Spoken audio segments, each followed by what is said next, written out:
All right, so today we're going to go over a dumbbell bench press. So most people do these horribly wrong, so you have to pay close attention to how to do it properly. So before we even started, we started with the easier version, which is laying on the ground on a mat. So now we're going to be on the bench, and to keep a neutral spine, it's easier if you do have your feet up the way they are right now. It's actually pretty good, and they're about hip width apart right now.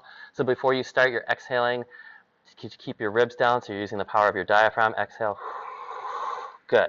Now your ribs are stacked on top of the hips. Then I'm going to hand you these weights. You're going to keep your elbows tight to your body. And I'll hand you this one. And I'll hand you this one. All right. And then before you start, so now the ribs are still neutral. Wrists should be straight how they are right now.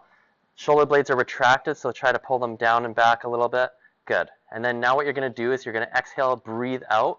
Push these guys up as high as you can, straight there. And then all the way back down, stay close to the body. Good. So the traps aren't engaging at all. Breathe out, come all the way up, lock out those elbows, slowly come back down. So what you want to do is make sure that the traps aren't pushing into me. Breathe out, come a little bit forwards, more like this. Good. Slow on the way back down.